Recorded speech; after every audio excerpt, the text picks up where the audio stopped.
Hello, everybody. So today we're going to take some of the information that I've put out there for you in the last two videos, which was who wants to wake up whom and what is awakening. And we're going to put some practical application into seeing what those two questions really mean. I say it's two questions, but it's really the same question asked two different ways. And when we look further afield, we can find out that Ramana Maharshi's famous who am I really, is the same question asked a different way. The Zen koan, what is the sound of two hands clapping? Or what is your original face? What was your face before your mother and father were born? All of these things actually have the same answer because none of these inquiries are actually looking for an answer. I mean, not a verbal type of answer. We're not looking for that. What we're looking for is inspiration. And in the original definition of the word inspiration, it meant a direct and sudden influence by divinity, from divinity. So if somebody, wow, whatever it was, that was considered to be inspiration, and it was considered to be inspiration from whatever is out there, so to speak. And that's what we're looking for here, is actually inspiration. We're going to do that by approaching this from a hands-on, demonstrative way of looking at this. So let's go back to the first one. Who wants to wake up whom? Well, who are you? And who is it that you want to wake up? You want to wake up you? Is that right? Well, how are you going to wake up you if you're not awake yourself? We never ask that, do we? We think we can make awakening happen, but trust me, prior to awakening, you have no idea of what awakening is. When it occurs, you will know it. And with any luck, there will be some duration to it, but there may not be if you don't pursue it, and most don't. But I hope that you will, and I hope you are doing so now. I noticed those last two videos, which were good, excellent inquiry questions, were not highly watched. So, it's about par for the course. We say that everybody says that they want what I have, so to speak, but they're not willing to do what I did. And I'm not even saying that you need to do what I did, because you don't. But you need to have the same willingness, the same attitude that was had then, that same openness, and you must have had the gift of desperation. In other words, if you are curious about enlightenment, this is not the teaching for you. If you'd kind of like to see what all the hubbub is about, this is not the teaching for you. It just isn't. If you are a dilettante, this is not the teaching for you. So just go on and find some other kind of teaching that will fit you. This teaching is about waking up, and it's not about anything else. Well, it's about clearing up, but that's the same thing, because clearing up is what? It's awake. It's being awake to this arising regardless of content. Yeah. It's I know who I am, even though the body may or may not be operating in tandem with that understanding. So who is it that wants to wake up? Have you ever really looked at that? Because when we say I want to wake up, my question is, who is the I in that? You say, well, me, but who is the me in that? I think you're making a false reference. Well, actually, I don't think you're making a false reference. I know for a fact that you were making a false reference. You are saying that just in the same way that people make a false reference when they come to me, and just before, as we go to an awakening session, as we move into that, Many of them will have already told me, so Fred, I understand that there is no Bob. I already know there is no Bob. So let's just cut to the chase. And what they don't understand is that the chase is the whole thing. There's not a, there is certainly can be something that feels like an event. And I guess it is an event to, well, how can it, whatever, I don't know what, I'm going to call it an event because I don't have a better word to call it. So there is the event of awakening, and then there is the process of awakening. And that's all we talk about here. You know, if you've lost your girlfriend, I'm not the guy to come to, because I'm not going to talk to you about that unless, you know, you're already a regular client and I know you're awake and you've had a tragedy in your life. Then I will talk to you about the mundane for as long as you want, because I enjoy it too. But this thing is precious, and I don't have any, and I don't do it. So I never know what's going to come out from here or for how long. I mean, what inspired this teaching could disappear tomorrow. It's kind of spooky, but it's true. I mean, it could, I could be left with just this unit, right? And the unit could be left with just the unit. And if so, then this teaching will collapse overnight, because I got nothing to say. But inspiration is another thing. So the what is awakening is the same thing as who is awakening, because what is awakening? Awakening is when the real one who is going to awaken does so.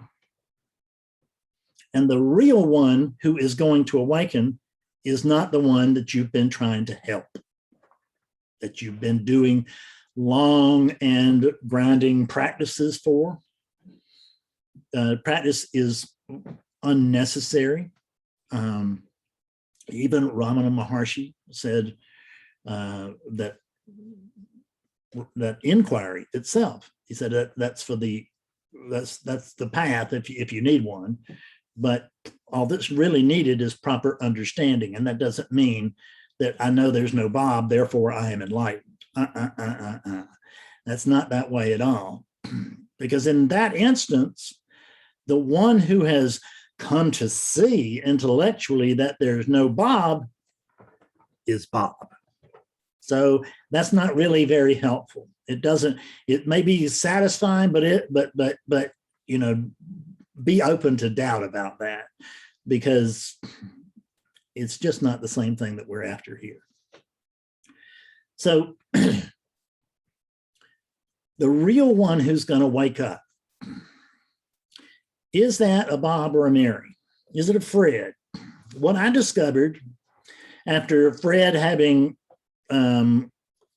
sought this thing, sought enlightenment or realization or awakening, well, I use different words for it, same thing. Well, kind of the same thing. And realization is the realization of the truth. Awakening is the process of realization, of further realization taking place. It's the process of the acceptance of what's been realized by the one who has realized, which was not a Fred Davis, and it's not going to be a Bob or a Mary. It just isn't. So there's something else here right now with us that's not a Fred or a Bob or a Mary. It's not. What if there was, and this is actually the question that I woke up to, which was, when everything else is gone, what's left? Well, what's left is the thing that's here that's not a Fred or a Bob or a Mary. I don't actually know what it is. I can give it a name, but that's not the same thing as knowing what it is, right? I don't actually, what's happened is I used to know a great deal about non-duality, and now I don't know squat. I'm not looking for answers anymore, so that makes it very helpful to not need any. But you may be looking for something, and this video can help you with it. In the absence of the personality over there, in the absence of the Bob or the Mary. So everything has gone away, meaning forget anything you can see, feel, hear, or touch. Anything that you can see, feel, hear, or touch is not it. Now, there is an arising of oneness. So we don't want to say this is not it, but we can say that it is not equal to it. There's only it. So we can't say that this is something other than it. Now, let me ask you this. Can we say that a Bob or a Mary is other than it? Well, we sort of can. Because it is what is. Bob, Mary, and Fred are all three what isn't. And what we focus all of our attention on in spirituality is what isn't. I swear to you. This is so simple. I've been waking up people for 10 years. And that's just a way of speaking. But I've been waking up people for 10 years. In other words, I'm not going to go around with the non-dual and all the false humility and all that. There's plenty of ego here.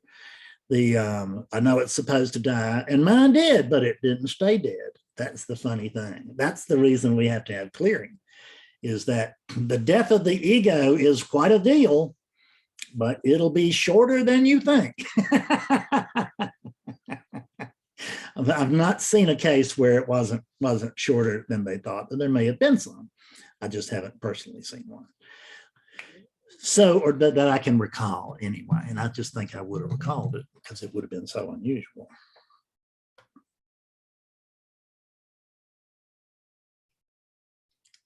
In the absence of a Fred, let me do it with you. And you do this with me. Stop. If you're in the car, pull over. If you're doing something else and this video is in the background, stop doing what you're doing. Come over here. Sit down. Allow attention to absorb this video.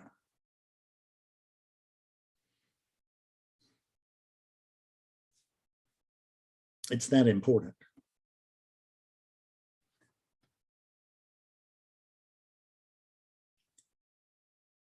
Back in my day, so to speak,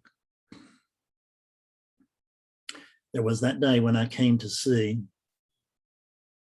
I came to the inspiration of what was left when everything goes away. Now, that includes all of this, everything we can see, feel, hear, or touch. It also includes the personality. It also includes the ego that appears to be to exist with that personality, appears to run it. It's just a way of succinctly describing patterns. Cut my fan on here. I get worked up and I'll be sweating here in a minute. God almighty, like a Baptist preacher, aren't I? So I was raised Baptist. I came by it honestly.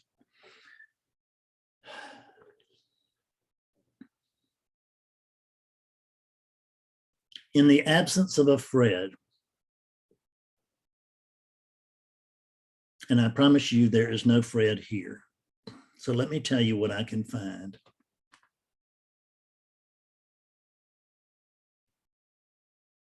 I find that there is still knowing,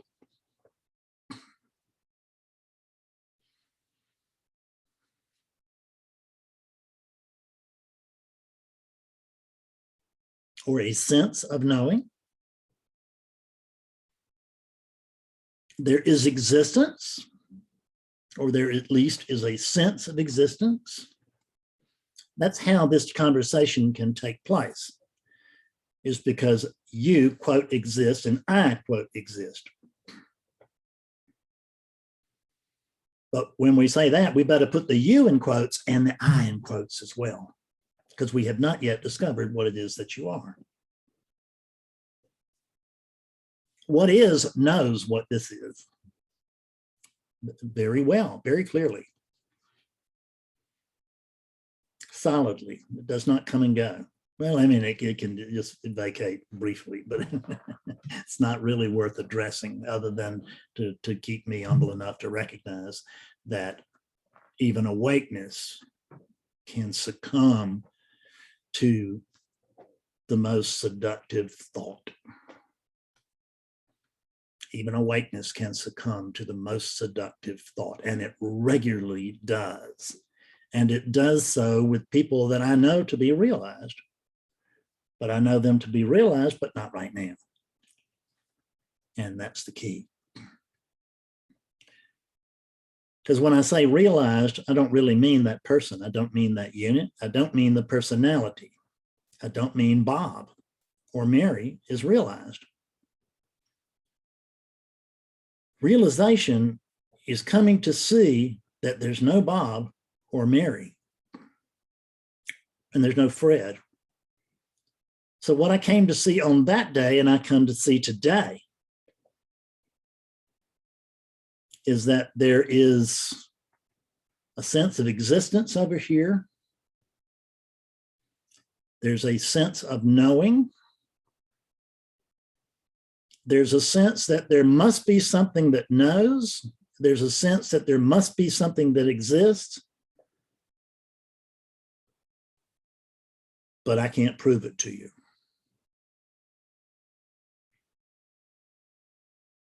There is something, the real thing we're after is not even consciousness, because that's the usual answer. Consciousness is all. It's true and skillful, but it's not completely true. Consciousness has a mama too. Consciousness comes and goes, doesn't it? Don't you sleep at night? What about the consciousness then? Can you remember anything deep dream to sleep? No. Can you remember anything when you've been knocked out? No. Can you remember anything when you have been knocked out via for surgery or something? No. Can you remember anything? Can you tell me your experience prior to the birth of that unit? No. Why is that? Because in order for experience to take place, there has to be witnessing. It doesn't have to be a witness, but there has to be witnessing. And I'm not saying that there isn't a witness. I'm just saying that all of that stuff is out of my league. I don't need to know all that. I know enough, which is nothing.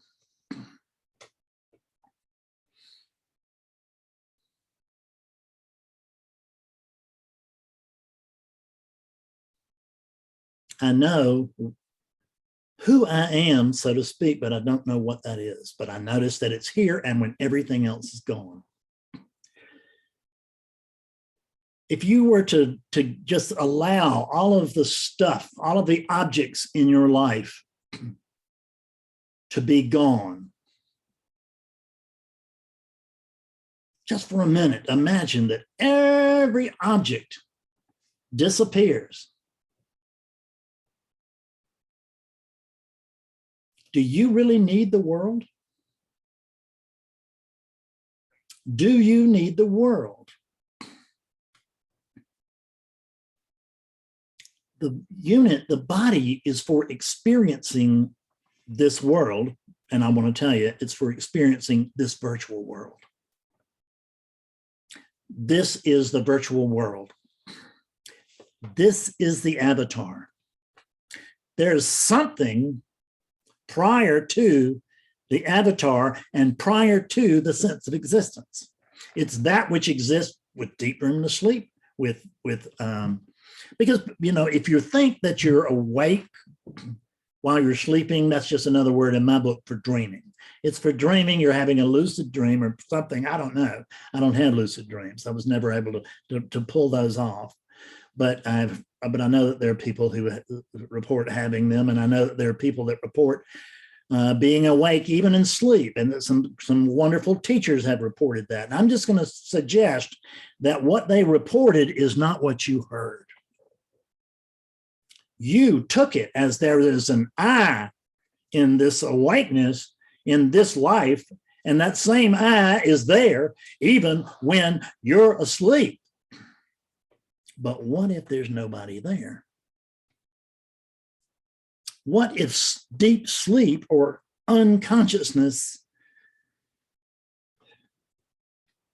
is actually the absence of experience? We talk about the void. We throw it about like we know what it means. We don't. You cannot know the void.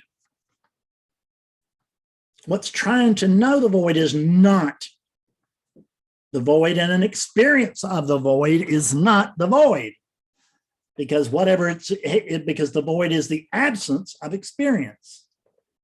So we're talking about a representation of the void. When somebody tells you they have visited the void and it was like all darkness, or it was like stars, or whatever, but there was this amazing awareness, they're talking about something just after what I'm talking about. But here's the funny thing. We cannot know it. We cannot talk about it. We try here because there's nothing sweeter than trying. That's the reason we have satsang, is that it expands clarity.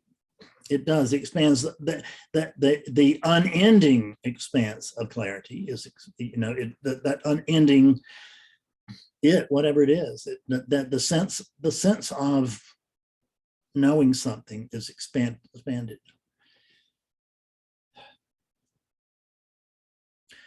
But what isn't experiencing can't expand, because there's no experience, which means it's no thing. I hesitate to call it nothing, but I can certainly easily call it no thing. And when we talk about the void, I think we're talking about nothing in general language. We're talking about nothing, some kind of vacuum or whatever, some kind of space that never ends, and there's no more stars, no more this, that, and the other, but I'm still out there keeping score of something. All of that's wrong. And if your thinking is going along any of these lines, that's why you can't wake up. It really is. As I've told you many times before, the unit does not wake up. The character does not wake up. Fred Davis never woke up, and this unit never woke up. It looks like it because clarity is now using this apparent unit to function through. It's using this unit, this apparent unit, to function in the function of spreading this teaching to the other appearances here. Because we don't look alike, but we are the very same thing. When I say we don't look alike, I'm talking about relativity. I don't look like Betsy, thank God.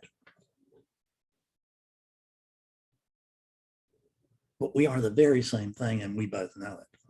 And that does things to a relationship. It really does.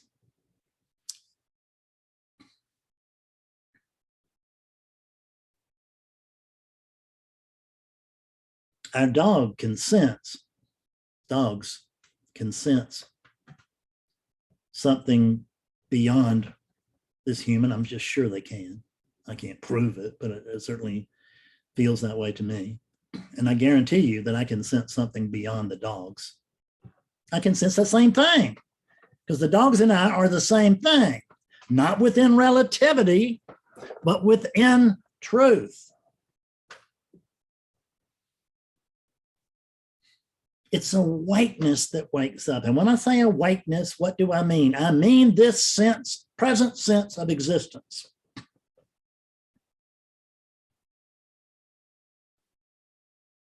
Now, if you say I am, that's well and good. It's a good jumping off or a good stopping place or whatever. That's fine. It's a good realization and it's very important. And with that, you will have the oneness experience. And I go for the oneness. I'm all big on the oneness experience because it's really about all I can teach. And I can't really teach that, but I make a living trying. But I don't make a living trying to describe that. I do that just because I can't not. I actually fought it early on in my teaching when this big trine began to expand. I didn't want to teach that because it was just so unteachable.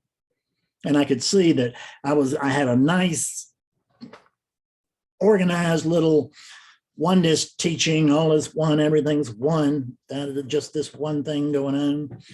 And then here came this other thing that I didn't know anything about. I still don't know anything about it. But it knows more. Something knows more than, it has to be it. There's nothing other than it. And see, I'm even confused. I can't say it because then it sounds like an object or a being or whatever. There's a sense of being. You will notice right now, there's a sense that you are being.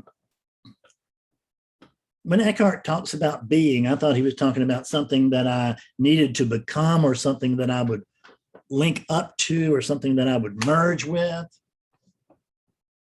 And I ran all around that teaching, right, for years without understanding what he was saying. And being is a verb.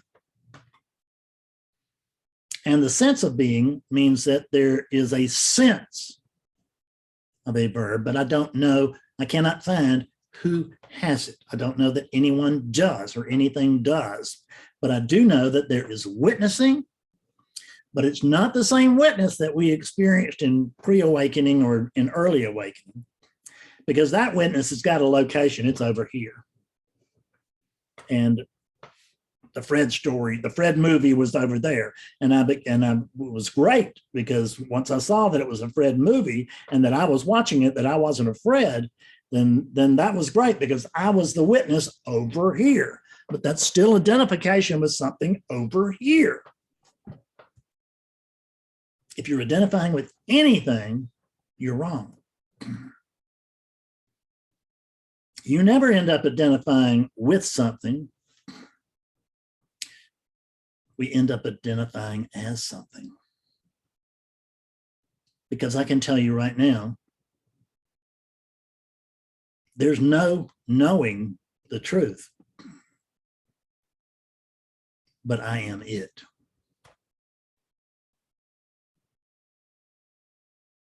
There's no knowing the truth, but you are it. I don't say you can be it as if something needs to happen so that you, I'm not saying you may be it or anything like that. I'm saying you are it. I am it. But see what naturally happens with a human being? I'm as guilty as anybody. Hand went right straight to the chest, didn't it? Well, you shouldn't identify with anything. I say while the body is busy identifying with itself. So I can't be talking to the body. I'm talking to myself. I am it and I am you with a capital Y. And you with a capital Y are me with a little m. Meaning that there's really no me over here.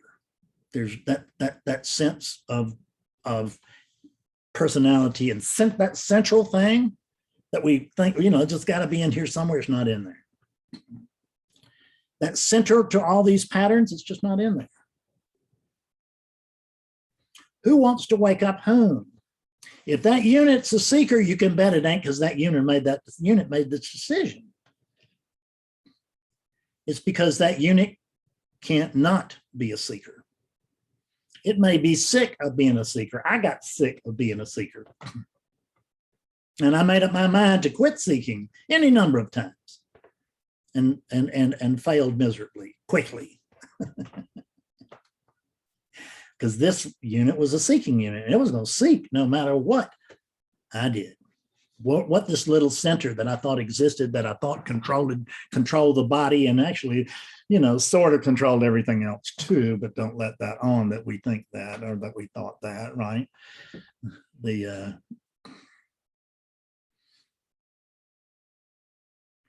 I thought there was a Fred here, and I thought that Fred was not awake. I didn't even know what awake meant. What is awakening? Awakening is when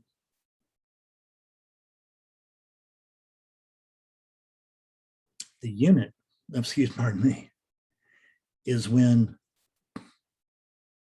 well, let's just say the unit is bypassed.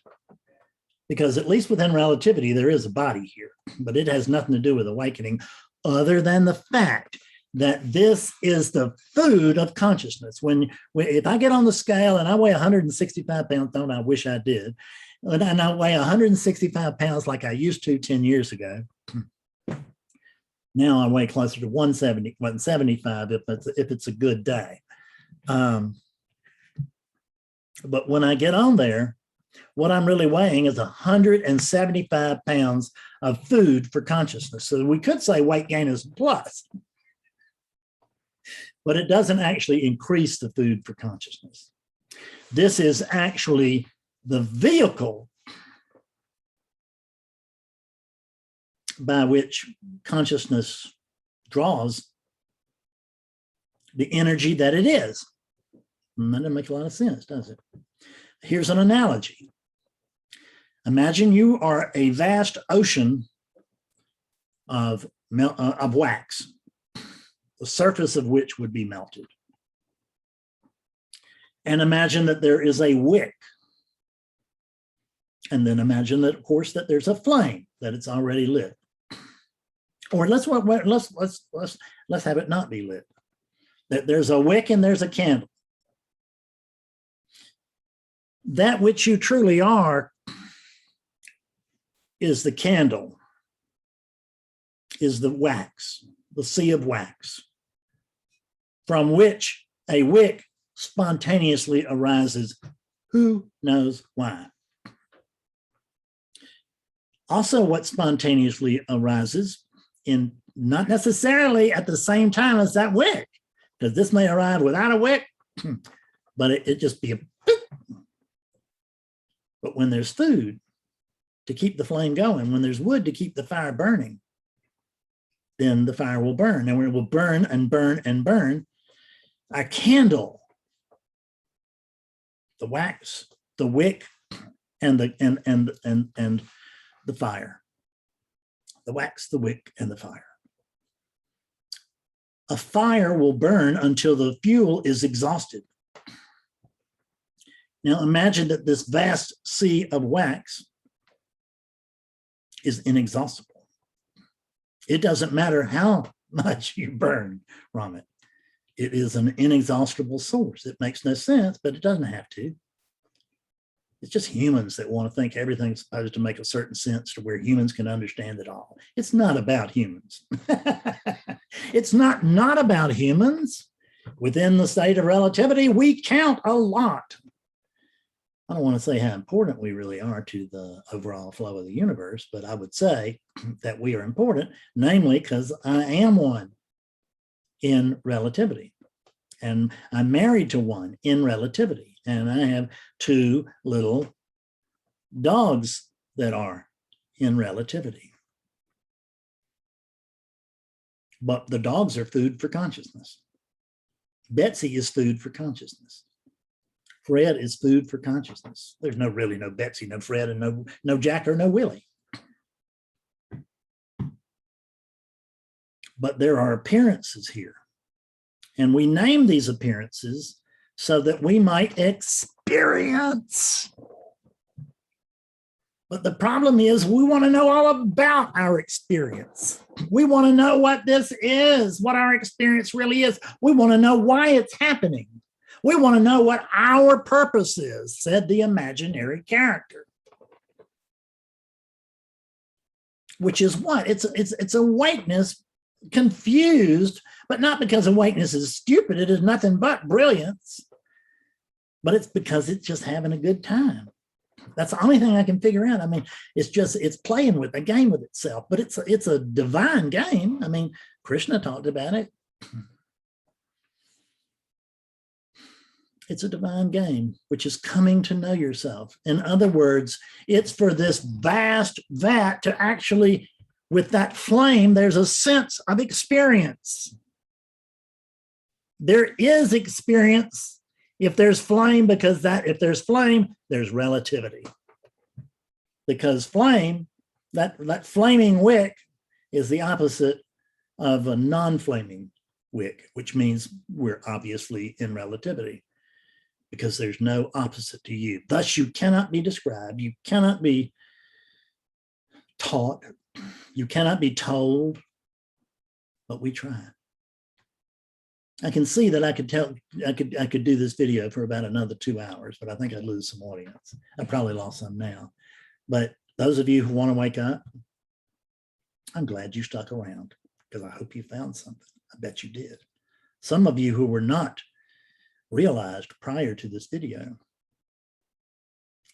are very likely realized now, or will be soon. See you, which means I will be awake through that unit, just as I am through this one, consciously awake. Yes, I am awakeness. The body is neither awake nor awake nor failing to be awake. There's only awakeness, and you are it. Bye for now. I love you. Thanks for your patience putting up with me. Bye-bye.